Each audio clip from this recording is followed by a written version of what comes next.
Orang-orang ini masuk dalam syurga dan aman. Itulah hari yang penuh dengan kekekalan. Mereka di dalamnya memperoleh apa yang dikehendaki. Pada sisi Allah ada Tuhannya. Jadi kita ada 4 kriteria sifat para penghuni syurga yang akan kita bahas pada hari ini. Apa itu? Pertama, Allah, yaitu hamba yang selalu kembali kepada Allah. Ini berdasarkan surah Al ayat berapa tadi teman-teman sekalian? 31 sampai 35. Ternyata ada 4 sifat para penghuni syurga. Yang pertama, dia Allah, dia hamba yang selalu kembali kepada Allah. Kedua, Hafiyah, yaitu hamba yang selalu memelihara aturan Allah. Mana kita sering lihat Hafid Quran atau Hafid Allah, ya. Sebenarnya kok Hafid ini apa artinya Hafid? Apa Hafid? Orang yang selalu memelihara Hafid Quran, memelihara Al-Quran, menjaga Al-Quran, Hafid. Jadi kriteria yang kedua, sifat para penghuni syurga adalah Hafid, yaitu orang yang selalu memelihara, menjaga aturan-aturan Allah. Yang ketiga, hamba yang senantiasa takut kepada Allah. Dia buat dosa, dia takut kepada Allah.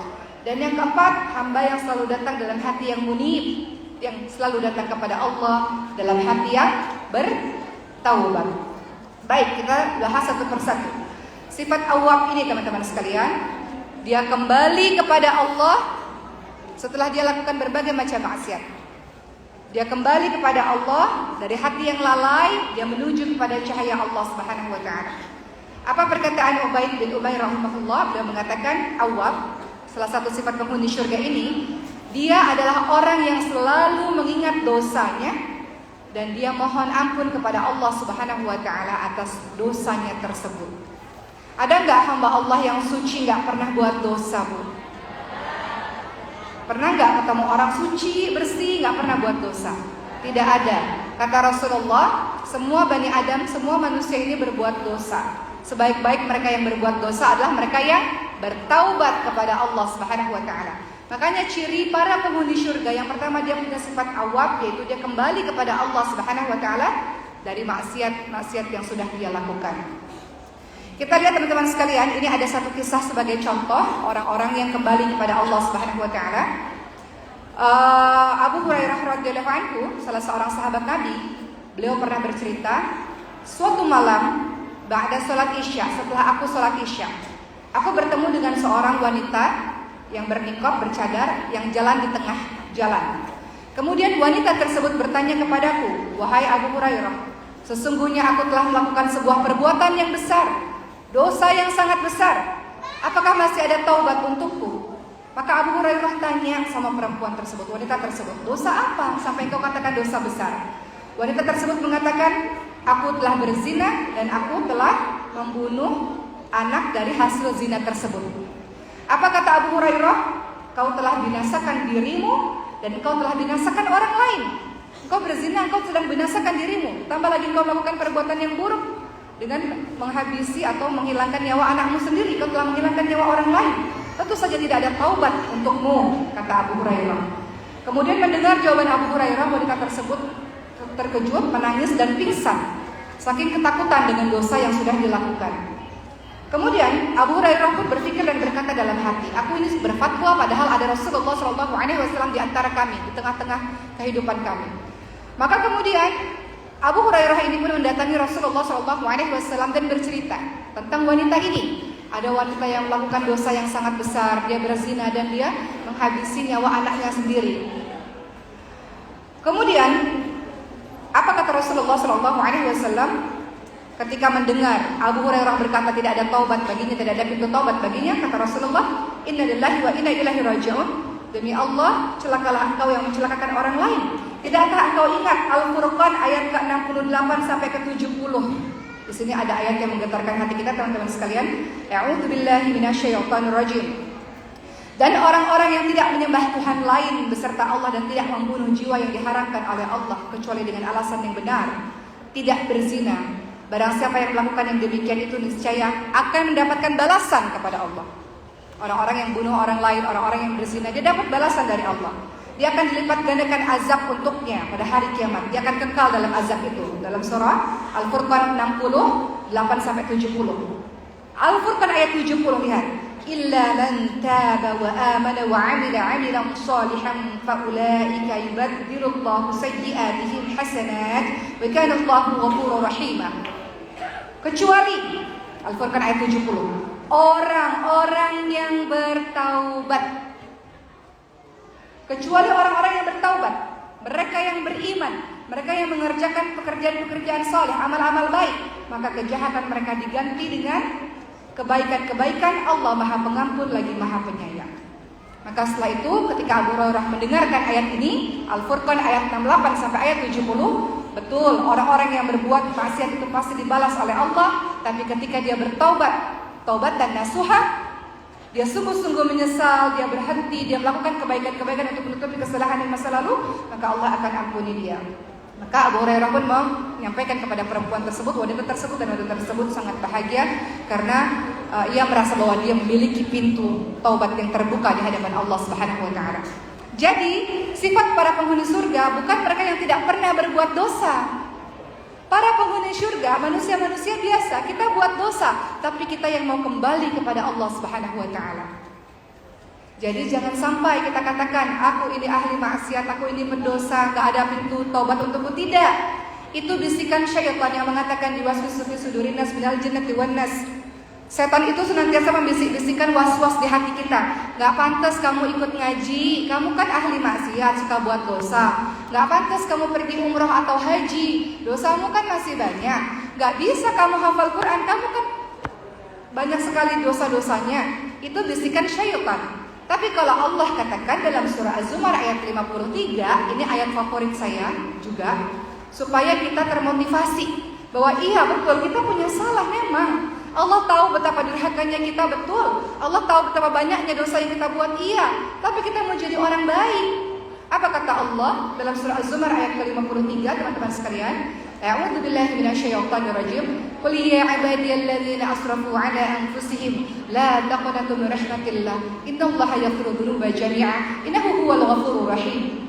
Kata Allah, wahai hamba-hambaku yang telah melampaui batas, jangan berputus asa dari kasih sayang Allah. Allah mengampuni semua dosa. Allah Maha Pengampun, Allah Maha Penyayang. Perhatikan, Allah tidak panggil wahai penzina. Allah nggak panggil wahai pemabuk. Allah tidak panggil wahai penjudi, tidak. Allah dengan kasih sayangnya memanggil wahai hamba-hambaku yang melampaui batas. Betapa lembutnya Allah, teman-teman sekalian. Allah nggak panggil kita dengan nama-nama yang buruk atas dosa-dosa kita, wahai penggibah misalnya. Enggak. Allah panggil wahai hamba-hambaku yang melampaui batas. Jangan berputus asa dari kasih sayang Allah. Allah mengampuni semua dosa. Allah Maha Pengampun, Allah Maha Penyayang. Begitu teman-teman sekalian. Jadi sifat para penghuni surga yang pertama adalah dia adalah orang-orang yang senantiasa kembali kepada Allah Subhanahu wa taala. Kembali dia kepada Allah. Kemudian berikutnya sifat yang kedua, apa tadi teman-teman sekalian? Dia punya sifat hafil. Dia punya sifat memelihara, menjaga aturan-aturan Allah. Dia menjaga kehidupannya ini sesuai dengan apa yang Allah inginkan, apa yang Allah perintahkan, itu hafil. Jadi ibu kasih nama anak ibu hafil, harapannya dia menjaga aturan-aturan Allah. Hafil Quran, menjaga Al-Quran, memelihara Al-Quran. Begitu, hafil. Apa itu hafil, teman-teman sekalian? Dia menjaga amanah yang Allah janjikan untuknya dan dia menjalankannya. Apa yang Allah minta dia pelihara, dia jaga betul-betul, dia jalankan dengan baik. Itu namanya hafil. Baik teman-teman sekalian, contoh hafil. Hafil itu adalah menahan diri dari larangan Allah. Hafil menahan diri dari larangan Allah. Kata Allah jangan mencuri, kita tahan diri untuk nggak mencuri. Di depan muka kita misalnya ada uang banyak gitu, kita tahan diri untuk nggak korupsi misalnya. Hafil, kita disuruh sama Allah misalnya apa? Untuk tidak ghibah, tidak fitnah, tidak lisan kita ngomongin orang lain. Ada satu majelis ngomongin orang lain, kita jaga lisan kita supaya nggak melakukan apa yang dibenci oleh Allah. Hafil, teman-teman sekalian. Ya, contohnya apa? Mungkin kalau kita lihat kisah para nabi. Nabi Yusuf alaihissalam, ingat kisahnya teman-teman sekalian? Beliau itu singkat cerita, beliau didorong oleh abang-abangnya, saudara-saudaranya, masuk ke dalam sumur. Karena abang-abangnya tidak suka dengan Nabi Yusuf alaihissalam, karena abang-abangnya melihat Nabi Yakub, ayah mereka sangat sayang dengan Nabi Yusuf alaihissalam. Sehingga cerita Nabi Yusuf alaihissalam ditolong oleh seorang saudagar, dijual di kota Mesir, dan dibelilah oleh seorang pembesar di Mesir tersebut. Pembesar itu punya istri. Siapa nama istrinya? Tapi nama itu tidak pernah disebutkan dalam Al-Quran. Lihat, namanya yang kita kenal Zulaikha kan? Tapi nama itu tidak pernah disebutkan dalam Al-Quran. Ada hikmahnya. Hikmahnya adalah Allah ingin menyembunyikan kekurangan seseorang. Zulaikha ini dikabarkan jatuh cinta kepada Nabi Yusuf alaihissalam. Nabi Yusuf senang gak dengan Zulaikha, sahabat-sahabat sekalian? Nabi Yusuf seorang pemuda jauh dari kampung halaman, di hadapannya wanita yang sangat cantik yang menggoda Nabi Yusuf. Nabi Yusuf suka gak sebetulnya dengan wanita ini? Enggak. Kita lihat dalam surah Yusuf ayat ke-24. Allah Subhanahu wa taala berfirman yang artinya, sesungguhnya wanita itu telah bermaksud melakukan perbuatan itu dengan Nabi Yusuf, dan Nabi Yusuf pun bermaksud ingin juga dengan wanita itu, andai kata tidak melihat tanda-tanda dari Tuhannya. Allah menjaga Nabi Yusuf dan Nabi Yusuf menjaga dirinya. Walaupun ada keinginan tapi menjaga dirinya. Demikianlah agar kami memalingkan daripadanya kemungkaran dan kekejian. Sesungguhnya Yusuf termasuk hamba-hamba yang terpilih. Jadi menjaga, teman-teman sekalian. Nabi Yusuf alaihissalam tahu di hadapannya wanita cantik, gak ada orang sama sekali di situ. Nabi Yusuf menjaga betul-betul. Itu disebut dengan menjaga. Susah gak menjaga, teman-teman sekalian? Susah, gak mudah. Kita bisa, teman-teman di pesantren Quran, menjaga Quran mudah karena semuanya baca Quran, betul? Teman-teman di luar sudah sibuk kerja, sibuk ngurusin anak mungkin, sibuk yang lain-lain. Menjaga Quran susah atau mudah? Susah, karena lingkungannya mungkin tidak terlalu kondusif. Walaupun susah, tapi bisa atau tidak? Bisa. Kalau kita mau, kalau kita ada niat, bisa kita jadi hafil. Salah satu sifat yang akan masuk ke dalam syurga itu bisa. Atau kita lihat contoh lain bagaimana menjaganya para sahabat Nabi. Sayyidina Abu Bakar As-Siddiq radhiyallahu anhu sangat berhati-hati memasukkan makanan ke dalam tubuhnya. Harus yang halal, yang thayyib. Yang haram itu nggak boleh. Itu juga harusnya pada diri kita, teman-teman sekalian. Yang masuk ke dalam mulut kita ini nggak boleh harta-harta yang haram, baik jenisnya maupun cara perolehannya nggak boleh. Makanya istri-istri salehah biasanya selalu mengatakan begini di zaman dulu, wahai suamiku, kami tahan dengan panasnya api neraka. Kami tahan dengan kelaparan, tapi kami tidak tahan dengan panasnya api neraka. Artinya, suamiku, bekerjalah, cari pekerjaan yang halal. Karena kalau kau bekerja dengan harta yang haram, dapat harta yang haram, masuk jadi darah daging istri dan anak-anakmu ini, maka ini bahan bakarnya api neraka. Jadi hati-hati dengan apa yang masuk ke dalam mulut kita ini, teman-teman sekalian. Abu Bakar As-Siddiq radhiyallahu anhu juga begitu. Beliau memiliki seorang budak, dan biasanya budak tersebut senantiasa memberikan Abu Bakar As-Siddiq roti. Dan biasanya Abu Bakar As-Siddiq selalu tanya, roti ini dari mana? Pada suatu ketika Sayyidina Abu Bakar As-Siddiq radhiyallahu anhu tidak tanya. Lalu sang budak itu mengatakan, tahukah kau Tuhan, dari manakah roti ini berasal? Abu Bakar As-Siddiq radhiyallahu anhu bertanya, memangnya dari mana?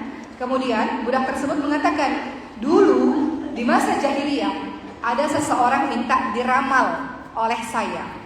Lalu saya meramal untuknya. Padahal saya tidak bisa meramal, hanya menipu saja. Pura-pura menipu saja. Meramal juga nggak boleh ya Bu, menipu juga nggak boleh, sama saja. Lalu Abu Bakar As-Siddiq radhiyallahu anhu pun mengatakan, atas apa yang terjadi? Orang tersebut memberikan upahnya pada hari ini. Karena dulu dia tidak memberikan aku upah. Upah itulah yang aku berikan roti dan aku berikan kepadamu. Abu Bakar As-Siddiq radhiyallahu anhu langsung mencongkel-congkel mulutnya. Takut. Takut kenapa Bu? Makanan haram.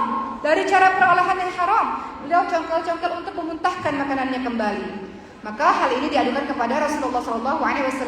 Rasul mengatakan, engkau telah membohongi Abu Bakar. Celakalah engkau, sesungguhnya Abu Bakar tidak mau memasukkan sesuatu ke dalam perutnya kecuali yang baik. Hadis riwayat Bukhari. Jadi pastikan yang masuk ke dalam tubuh kita ini, kalau kita mau memelihara aturan-aturan Allah, hafir, salah satu sifat para penghuni surga, kita pelihara. Pelihara apa? Semuanya. Pelihara apa yang Allah tidak suka, kita tidak lakukan, kita pelihara. Itu namanya orang yang memelihara aturan-aturan Allah. Itu sifat penghuni surga yang kedua. Ketiga, sifat penghuni surga yang ketiga apa? Ibu-ibu sekalian dalam surah Qaf tadi, takut kepada Allah. Takut kepada Allah. Kalau dia buat dosa, dia ketakutan luar biasa. Makanya kita renungkan dalam diri kita, teman-teman sekalian, ibu-ibu sekalian. Perbedaan orang beriman dengan orang durhaka kepada Allah Subhanahu wa taala adalah letak kadar ketakutannya kepada Allah. Orang beriman, kalau dia buat dosa, dia seperti membayangkan gunung besar akan menghancurkan dirinya. Gunung loh, Rasulullah mengatakan gunung, bukan rumah. Kalau rumah mungkin kita bisa selamat. Ini gunung. Orang beriman kalau buat dosa, dia ketakutan luar biasa. Seolah-olah gunung akan siap menghancurkan dirinya. Tapi orang yang durhaka kepada Allah, ketika dia buat dosa, dia merasa ada lalat yang menempel di hidungnya, lalu dia tepis begitu saja. Dia usir begitu saja.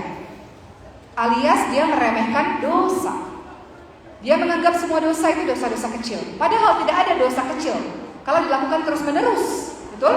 Dosa kecil kalau dilakukan terus-menerus bisa jadi dosa besar. Maka ternyata sifat para penghuni surga yang ketiga adalah dia takut kepada Allah Subhanahu wa taala. Contoh kisah. Dalam kisahnya Tha'labah. Ini salah seorang sahabat Nabi. Tha'labah Al-Kisah mendapatkan tugas dari Nabi untuk menginformasikan sebuah informasi kepada sahabat-sahabat lain. Tha'labah di kota Madinah pada saat itu. Pada saat itu orang-orang Madinah belum punya kamar mandi di rumahnya, ya. Jadi biasanya di padang pasir yang jauh gitu. Suatu ketika Tha'labah lewat di kota Madinah dan kemudian melihat, biasa orang kalau punya kamar mandi pakai tirai. Tirainya itu terkena angin, jadi terbuka sedikit. Tha'labah melihat ada wanita di dalam kamar mandi itu. Kemudian Tha'labah sempat melihat beberapa detik, kemudian beliau langsung tundukkan pandangannya. Apa yang terjadi pada Tha'labah? Ketakutan. Kenapa takut? Karena matanya telah berbuat dosa. Apa yang Tha'labah lakukan? Lari ke gunung, menyendiri dan banyak menangis atas tatapan matanya yang beberapa detik itu membuatnya sangat ketakutan, sangat merasa bersalah kepada Allah Subhanahu wa taala, malu bertemu dengan Nabi Muhammad SAW dan para sahabat-sahabatnya.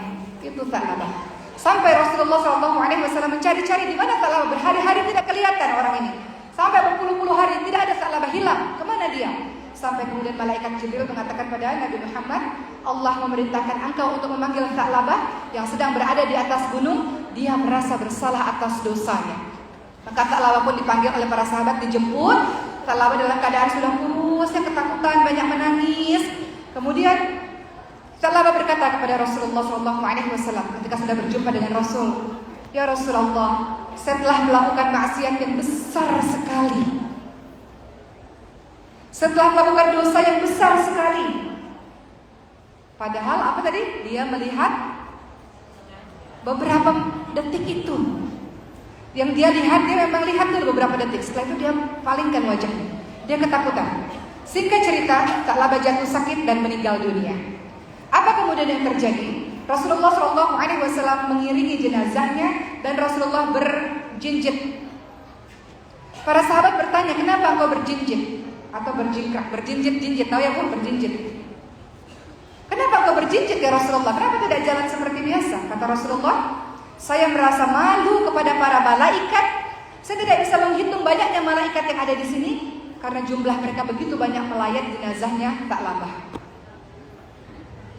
Ini ya Allah, ini orang-orang yang takut kepada Allah Subhanahu wa taala. Saya sedang menasihati diri saya sendiri, Bu. Kadang kita buat dosa ini, kita rasa tadi tuh lalat yang menempel di hidung kita begitu saja. Tapi Tha'labah, Masya Allah ya, luar biasa. Dosa yang sepersekian detik, dia ketakutan luar biasa, minta ampun tiada henti kepada Allah, dia takut kepada Allah Subhanahu wa taala. Pertanyaannya untuk saya dan untuk kita semua, berapa banyak dosa yang kita lakukan sembunyi-sembunyi maupun terang-terangan di hadapan Allah Subhanahu wa taala tanpa ada rasa takut sedikit pun kepada Allah Subhanahu wa taala? Dosa itu apa teman-teman sekalian? Yang kita lakukan sembunyi-sembunyi dan kita tidak ingin orang lain tahu dan menggetarkan hati. Hati kita bergemuruh, itu dosa. Tapi kalau dosa dilakukan berulang-ulang, hati kita gak bergemuruh lagi, gak ada rasa takut lagi. Betul gak teman-teman Ibu sekalian. Pertama kali kita buat dosa kita takut, tapi kedua kali, ketiga kali, keempat kali, kelima kali udah biasa. Dan bahkan kita lakukan terang-terangan misalnya, atau kita dengan bangga menceritakan kepada orang lain misalnya, nggak ada rasa takut sama sekali. Makanya Rasul katakan ada jenis orang yang tidak pernah diampuni oleh Allah. Apa itu? Pagi hari dia buat, malam hari dia buat dosa, Allah sudah tutup aibnya, tapi siang hari dia ceritakan dengan bangga dosa dia itu. Oh, semalam saya berzina, semalam saya berjudi, semalam saya mabuk-mabukan, semalam saya mencuri dan sebagainya. Padahal Allah sudah tutup, dia siarkan, dia kabarkan kepada orang lain. Jadi kata Rasulullah, Allah baik sama kita, Allah mau tutup supaya kita berubah. Tapi kita sendiri yang dengan bangga menceritakan dosa-dosa kita kepada orang lain. Misalnya, itulah dosa yang tidak diampuni oleh Allah Subhanahu wa taala. Keempat, ciri hamba Allah yang masuk surga, sifat penghuni surga yang keempat adalah dia selalu datang kepada Allah dengan hati yang munib. Ini hampir-hampir sama ya. Yaitu apa? Dia selalu sama nih, dia selalu bertaubat kepada Allah Subhanahu wa taala. Makanya kalau teman-teman lihat surah Nuh ayat ke-10 sampai ayat ke-12, kata Allah, kalau kamu kemarau ingin ada hujan, kalau kamu mau hartamu banyak dan berkah, Allah banyakkan harta. Kalau mau punya anak dan dibanyakkan anak, istighfar. Beristighfar, minta ampun kepada Allah. Kenapa? Karena dosa-dosa kita itu menghalangi doa kita terkabul. Banyak istighfar, doa kita terkabul oleh Allah Subhanahu wa taala. Sama, ada sebuah cerita di zamannya Nabi Musa alaihissalam. Nabi Musa alaihissalam bersama kaumnya menghadapi kemarau yang sangat panjang. Sudah tidak ada air lagi nih, bahaya untuk kehidupan. Maka Nabi Musa alaihissalam mengumpulkan puluhan ribu kaumnya untuk berdiri di tanah lapang dan berdoa. Kemudian Allah berfirman kepada Nabi Musa alaihissalam, bagaimana aku kabulkan doa kalian? Karena ada di antara 70 ribu orang ini yang bermaksiat kepada Allah dan belum minta ampun kepada Allah. Maka kata Nabi Musa, wahai kaumku, di antara kalian ada ahli maksiat, ada pendosa. Karena engkaulah doa kita semua tidak terkabulkan di hadapan Allah Subhanahu wa taala. Keluarlah engkau dari barisan ini supaya doa kami semua bisa diterima oleh Allah. Apa yang terjadi Ibu sekalian? Orang ini sadar, dia melihat ke kanan ke kiri nggak ada. Dia tahu dirinya lah yang sedang diperbincangkan. Kemudian dia menunduk, dia berkata, ya Allah, kalau aku keluar dari barisan ini, orang tahu akulah pendosa itu, apa yang harus aku lakukan ya Allah? Maka dia menunduk, dia bergemetar ya, dan dia beristighfar, dia minta ampun taubatan nasuha kepada Allah Subhanahu wa taala. Tiba-tiba Allah Subhanahu wa taala berfirman lagi kepada Nabi Musa, orang tersebut sudah minta ampun dan nanti akan diturunkan hujan. Kemudian kata Nabi Musa, siapa orang itu ya Allah? Ternyata Allah Subhanahu wa taala senang dengan akhlak orang tersebut. Tidak perlu buka kesalahannya lagi di hadapan manusia. Allah sudah tutup aibnya. Yang penting bertaubat kepada Allah Subhanahu wa taala. Jadi kita nggak perlu menciarkan dosa-dosa kita. Oh, saya dulu pernah begini, nggak perlu. Taubatan nasuha di hadapan Allah Subhanahu wa taala. Apa itu taubatan nasuha? Berhenti dari maksiat itu. Menyesal akibat kemarin kita jahat pada diri kita sendiri. Kalau kita buat dosa kan kita sedang jahat sama diri kita sendiri, betul bu? Dolim kan ada 3. Dolim pada Allah, menyekutukan Allah. Dolim kepada sesama manusia, jahat pada orang lain. Dolim pada diri sendiri, kita buat dosa. Itu kita sedang jahat sama diri kita sendiri. Kenapa? Karena semua kebaikan kembali kepada diri kita, semua kejahatan kembali kepada diri kita. Jadi orang yang buat dosa sedang aniaya dirinya sendiri. Dia sedang gak sayang sama dirinya. Dia biarkan dirinya terlempar ke api nerakanya Allah Subhanahu wa taala. Dia tidak sayang. Allah sayang sama kita. Allah gak mau kita masuk ke nerakanya Allah. Makanya Allah kasih Quran, firman Allah sebagai panduan. Tapi kita, ini nasihat buat saya, sudah dikasih panduan, masih melakukan berkali-kali yang dibenci oleh Allah Subhanahu wa taala dan tidak bertaubat juga. Jadi ternyata sifat yang keempat hamba Allah yang masuk surga adalah mereka yang datang kepada Allah dengan hati yang munib. Makna munib adalah dia bertaubat kepada Allah Subhanahu wa taala dan melakukan ketaatan demi ketaatan. Contohnya siapa? Pernah dengar namanya Hindun dan Wahsy? Pada saat perang Uhud tahun 3 Hijriah, perang yang membuat hati Nabi Muhammad sangat bersedih. karena kehilangan puluhan ribu para penghafal Quran dengan wafat yang tidak baik keadaannya. Salah satu yang menjadi syuhada Uhud yang wafat dalam peperangan Uhud adalah Hamzah radhiyallahu anhu, pamannya Nabi, dalam keadaan jantungnya termakan, hidungnya terpotong, telinganya terpotong, badannya penuh dengan luka. Jadi bentuknya sudah tidak baik. Itu membuat Rasul sangat sedih. Siapa yang melakukan itu? Siapa yang makan jantungnya Hamzah itu? Jadi diceritakan namanya Hindun. Hindun ini istrinya Abu Sufyan. Abu Sufyan adalah pembesarnya kota Mekah, ya, orang kafir Quraisy, pembesar orang kafir Quraisy. Pada saat perang Badar tahun 2 Hijriah, orang-orang kafir Quraisy mengalami kekalahan. Maka Hindun marah, ingin balas dendam karena banyak saudara-saudaranya yang dalam peperangan tewas dalam peperangan. Kemudian Hindun mengatakan kepada Wahsy, seorang budak, kalau kau berhasil membunuh salah satunya Hamzah dalam perang tersebut, maka engkau akan aku bebaskan. Bagi seorang budak tentunya di zaman dulu ya Bu ya, tentunya bebas atau merdeka adalah suatu hal yang diinginkan. Maka Wahsy pada saat perang Uhud berupaya untuk membidik agar bisa membunuh Hamzah. Akhirnya Hamzah radhiyallahu anhu pun terbunuh. Dan kemudian Wahsy pun akhirnya cara membunuh Hamzahnya dengan cara-cara yang tidak baik. Dan Hindun mengambil jantungnya Hamzah dan dimakan. Pada saat peristiwa Fathu Mekah tahun 8 Hijriah, umat Islam kuat, berbondong-bondong umat Islam dari Madinah menuju ke kota Mekah untuk mengajak orang-orang kembali kepada Allah. Akhirnya semua orang-orang ini memasuki agama Allah Subhanahu wa taala, termasuk Hindun dan Wahsy. Hindun menyadari semua kesalahannya. Hindun, teman-teman sekalian, ini luar biasa ya. Hindun ini dikatakan begini, ya, anaknya Hindun namanya Muawiyah bin Abi Sufyan. Anaknya Hindun mengatakan begini, ibuku Hindun adalah orang yang sangat berbahaya di zaman jahiliyah. Tapi ketika dia sudah masuk Islam, beliau menjadi wanita yang sangat mulia dan baik. Maka Hindun pun mengucapkan kalimat syahadat itu dan masuk kepada agama Allah Subhanahu wa taala. Begitu pula Wahsy. Ketika Wahsy berhadapan dengan Rasulullah, kata Rasulullah, "Kaulah Wahsy, sayalah yang membunuh Hamzah. Bagaimana cara kamu membunuh Hamzah?" kata Nabi Muhammad. Maka Wahsy ceritakan, dan itu sakit untuk Rasulullah. Orang yang dicintai kemudian dibunuh pada saat perang dalam seperti itu. Kata Rasulullah, untuk sementara waktu tidak mau lihat wajah Wahsy, karena kalau lihat wajah Wahsy akan teringat kejadian yang memilukan itu. Teman-teman sekalian, akhirnya sampai Rasul wafat, Wahsy bertekad untuk melakukan sesuatu untuk agama ini. Maka pada saat itu Wahsy melakukan sebuah hal yang luar biasa.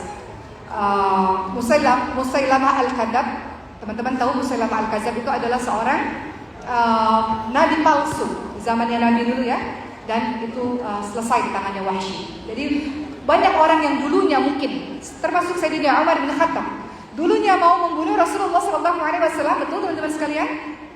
Dulunya sangat memusuhi Islam, dulunya termasuk orang yang bersama dengan orang-orang jahiliyah lainnya.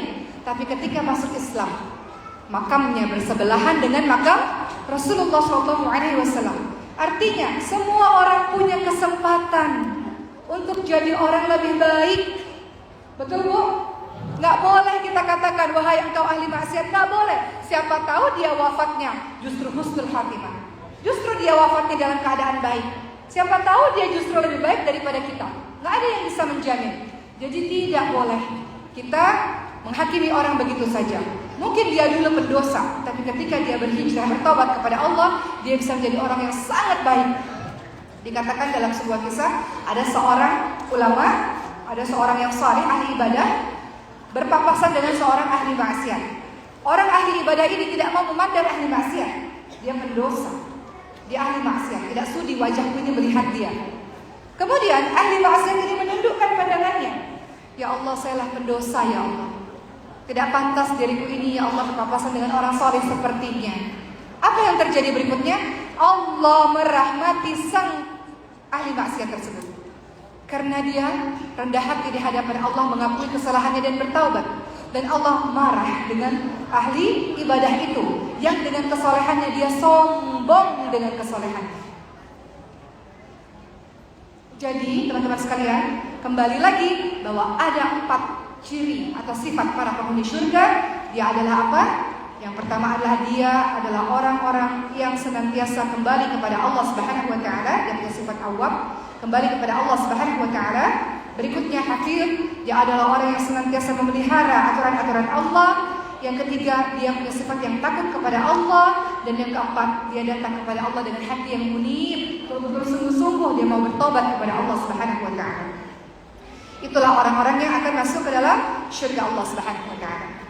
Berikutnya kita mau tahu juga sekarang, syurga ada berapa pintu, teman-teman sekalian? Pintu syurga ada berapa, Bu? Ada 8. Ya, coba kita lihat ya. Teman-teman sekalian, nanti kita lihat ya. Dalam hadis-hadis lainnya disebutkan beberapa pintu syurga itu. Pertama adalah pintu sholat. Kita ini kan orang-orang ini, di antara kita ada yang amalannya beda-beda, yang kita banggakan di hadapan Allah, ya Bu. Ada orang yang kuat sholat, right out. Ya, ada orang-orang yang kuat sholat, teman-teman sekalian. Dia qiyamul lailnya kuat, duhanya nggak pernah ketinggalan, tahajudnya, taubatnya, hajatnya nggak pernah ketinggalan. Orang-orang yang senantiasa sholatnya bagus, sunnah-sunnah dijalankan, qobliyah, ba'diyah dan sebagainya, dia masuk pintu surga dari pintu sholat. Tapi ada di antara kita, aduh kalau sholat yang wajib-wajib aja deh, tapi saya banyak sedekah, sedekahnya banyak, dia masuk pintu surga dari pintu sedekah. Jadi pintu surga yang kedua pintu sedekah. Mungkin dia mengerjakan hal-hal yang wajib-wajib saja, tapi sedekahnya kuat. Setiap hari, di pagi hari, subuh hari sedekah, atau tiap Jumat sedekah, tiap Senin dan Kamis senantiasa memberikan makanan berbuka puasa untuk orang-orang yang puasa. Sedekah, dia masuk dari pintu sedekah. Yang ketiga, orang-orang yang berjihad di jalan Allah Subhanahu wa taala. Keempat, pintu ar-rayyan, orang-orang yang suka puasa. Mungkin sholatnya yang wajib-wajib saja, sedekahnya juga ala kadarnya, tapi dia saum, dia puasa. Puasa apa? Ya selain puasa Ramadan, mungkin puasa Senin Kamis, mungkin puasa Daud, Ayamul Bid, 3 hari di tengah bulan, 3 hari di 1 bulan itu, di tengah bulan puasa. Ada pintu khusus untuk orang-orang puasa, pintu ar-rayyan namanya. Yang keberapa? Yang kelima, pintu haji. Yang hajinya mabrur pastinya. Haji itu bukan gelar ya Bu ya. Jadi jangan marah kalau orang gak panggil kita Bu Hajah atau Pak Haji, karena itu bukan gelar, itu pertanggungjawaban. Kalau kita sudah haji, mau haji mabrur, mau dapat surganya Allah Subhanahu wa taala, mau masuk pintu dari pintu haji, haji mabrur, kita buktikan haji kita merubah kita menjadi lebih baik. Merubah kita menjadi tawadhu di hadapan manusia, tawadhu di hadapan Allah Subhanahu wa taala. Bukan haji itu gelar semata. Haji yang sombong bukan, haji yang pelit tidak, haji yang mabrur. Dan kita menjadi lebih baik daripada sebelumnya. Kemudian yang keenam, ada pintu namanya pintu Al-Aiman. Pintu Al-Aiman. Nanti saya jelaskan kemudian ya. Kemudian yang ketujuh, pintu orang-orang yang menahan marah dan mudah memaafkan kesalahan orang lain. Itu ada dalam surah Ali Imran 133 sampai 135. Jadi orang bertakwa, salah satunya mudah memaafkan kesalahan orang lain dan menahan marah. Itu pintu surga ada juga khusus untuk orang-orang begitu. Kenapa? Mudah memaafkan orang lain bukannya tidak mudah, bukannya susah itu. Betul nggak Bu? Kita sakit, sebel sama orang, kita memaafkan dia. Itu ternyata ada pintu surganya tersendiri. Dan juga menahan marah. Jadi orang-orang yang kuat kata Rasulullah bukan orang yang bergulat, pandai bergulat, tapi orang yang mampu menahan amarah. Jadi ada pintu surga untuk orang-orang yang begini, yang hatinya bersih, yang dia tahan marahnya, yang dia mudah memaafkan kesalahan orang lain. Ada jenis orang-orang yang seperti ini. Berikutnya yang ke-8 apa? Pintu zikir, pintu ridha, dan pintu ilmu. Orang yang senantiasa berzikir, orang yang senantiasa menuntut ilmu, yang ridha terhadap ketetapan Allah, itu ada pintu surganya juga. Begitu teman-teman sekalian. Jadi kita lihat ya dalam hadis riwayat Ibnu Abi Hatim dijelaskan ya. Perkataan Imam Hasan Al-Basri, maaf ya. Hasan Al-Basri rahimahullah, beliau berkata, ya, ada suatu kaum yang menyembunyikan amalan-amalan mereka. Allah pun membalasnya dengan menyembunyikan balasan untuk mereka yang tidak pernah mereka pandang sebelumnya dan tidak pernah terbetik dalam benak mereka. Hasan Al-Basri ini teman-teman sekalian, tadi ada kalimatnya, surga yang tidak terbayang oleh mata, tidak pernah terdengar oleh telinga. Itu Allah sembunyikan itu teman-teman sekalian. Ya. Bagi mereka yang apa? Mereka yang menyembunyikan amalan-amalan mereka, mereka yang ikhlas, dan Allah akan kasih nanti itu sebuah hadiah di surga Allah yang kita tidak pernah tahu. Allah sembunyikan dulu saat ini. Allah berikan kepada orang-orang yang ikhlas tadi. Jadi ada amalan kita yang kita terang-terangan, harus. Sedekah terang-terangan boleh. Terang-terangannya 100.000, tapi sembunyi-sembunyinya 1 juta misalnya. Ibu terang-terangan di muka umum kita baca 1 halaman, tapi sembunyi-sembunyinya 1 juz misalnya. Puasa yang orang tahu kita puasa Senin Kamis, tapi kita tambah dengan Ayyamul Bid misalnya orang nggak tahu. Jadi ada ibadah-ibadah yang kita sembunyikan untuk menjaga keikhlasan kita. Ada ibadah-ibadah yang kita ceritakan pada orang lain. Baik teman-teman sekalian, ya. Berikutnya dari Abu Hurairah radhiyallahu anhu, Rasulullah SAW bersabda, barang siapa yang berinfak di jalan Allah, maka dia akan dipanggil oleh Allah dari pintu-pintu surga. Orang yang termasuk senantiasa salat, dia dipanggil dari pintu salat. Orang yang ahli jihad, dia dipanggil dari pintu jihad. Orang yang puasa, dia dipanggil dari pintu Ar-Rayyan. Orang yang ahli sedekah tentu saja dipanggil dari pintu sedekah. Kemudian ditanya lagi, seorang sahabat bertanya, kalau begitu ada nggak yang bisa masuk dengan semua pintu? Ada nggak, Bu? Ada nggak orang yang bisa masuk semua pintu? Pintu sholat dia bisa masuk, pintu sedekah dia bisa masuk, pintu jihad dia bisa masuk, pintu memaafkan orang lain dia bisa masuk. Ada nggak? Iya ada. Ada, kata Rasulullah SAW. Siapa itu? Salah satunya Sayyidina Abu Bakar As-Siddiq radhiyallahu anhu, salah satunya. Kita bisa nggak? Bisa. Kalau ibu betul-betul menjaga salatnya, puasanya, sedekahnya, apa tadi, zikirnya, mudah memaafkan orang lain, nggak dendam, intinya bersih, aslinya bersih. Dia nggak dendam, nggak marah, nggak dengki, bersih dia.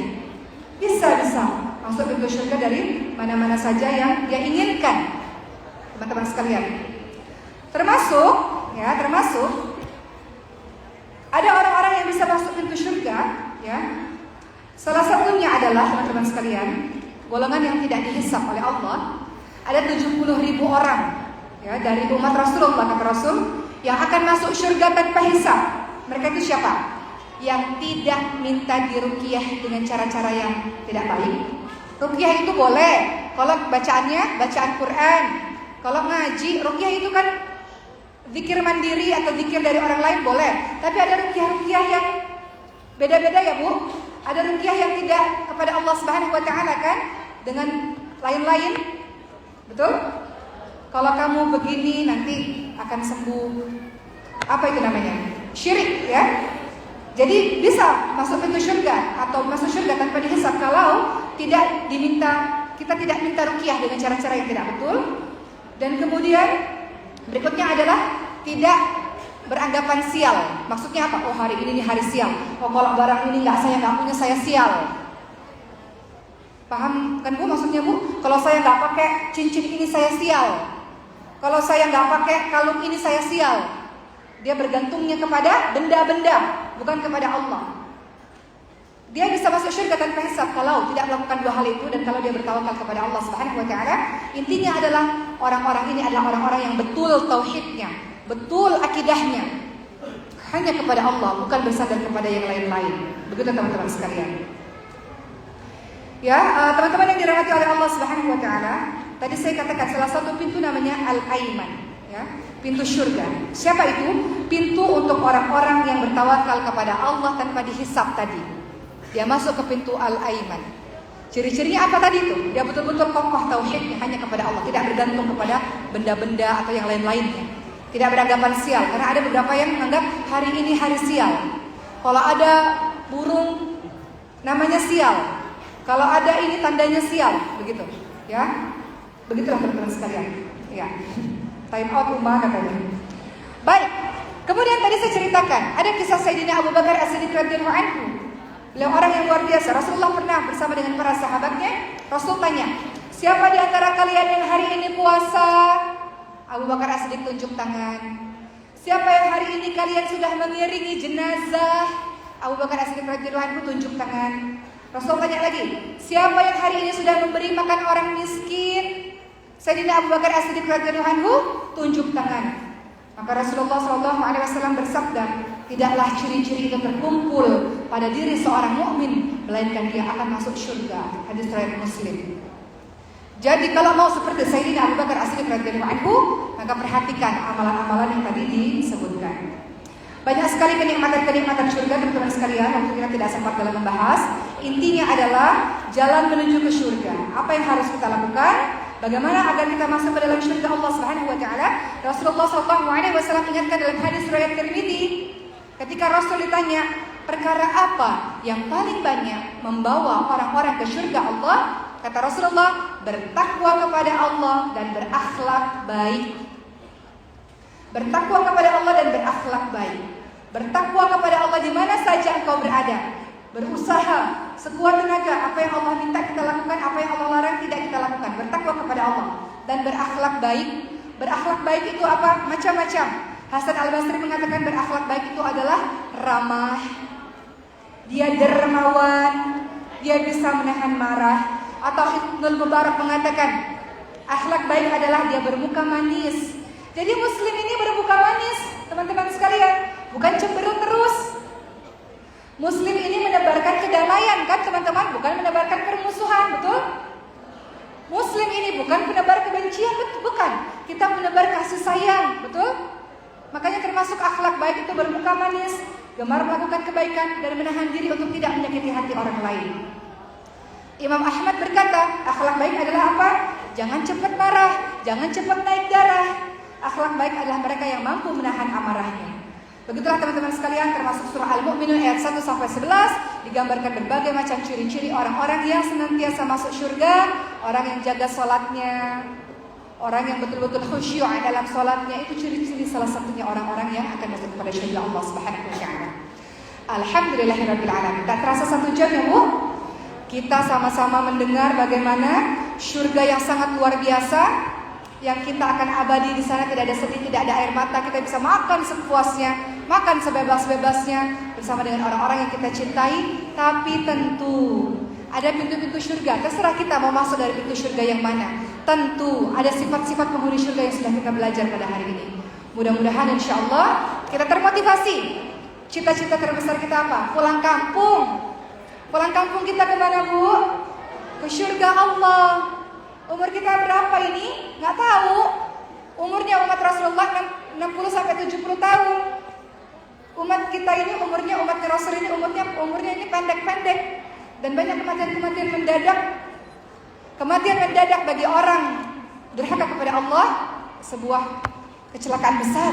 Tapi kematian mendadak untuk orang-orang yang beriman adalah perjumpaannya dengan kekasihnya Allah Subhanahu wa taala. Dia sudah punya sifat-sifat penghuni surga. Dia bisa masuk dari pintu-pintu surga yang mana saja sesuai dengan amal ibadahnya. Termasuk kita ini, para wanita-wanita, bisa masuk pintu surga dari mana-mana saja, asalkan taat kepada suami, patuh ketika suami memerintahkan kita dalam perkara-perkara baik, dan menjaga diri dan menjaga harta suami, insyaallah. Begitu teman-teman sekalian. Alhamdulillahirabbil alamin. Hari ini kita telah selesai. Termasuk teman-teman semua, kita mau jadi orang yang lebih baik. Cara menjadi orang yang lebih baik adalah kita mengikuti sesuai dengan petunjuk kehidupan kita. Petunjuk kehidupan kita adalah Al-Quran. Mari kita lihat, ya, di sebelah sana kita lihat anak-anak kita, yatim duafa dari seluruh Indonesia. Mereka menghafalkan Quran full beasiswa, gratis. Mereka selesai Quran, sebagian mereka melanjutkan pendidikan full beasiswa wasilah Quran berkat para orang-orang yang berinfak. Orang-orang yang berinfak, siapa itu? Kita. Kita bukan tolong mereka, kita sedang tolong diri kita sendiri untuk menabung di hari akhir. Mari kita lihat, ini tahun 2019, wisudanya anak-anak dari seluruh Indonesia termasuk di kota Medan. Ini banyak anak-anak penghafal Quran dari kota Medan yang belajar di tempat kami, Pesantren Tahfiz Maskan Muhaffad. Dan inilah mereka, 70 anak tahun 2019 di wisuda. Dan lihatlah betapa wasilah Quran membuat mereka bisa kuliah, bisa pergi umrah dan sebagainya. Silakan.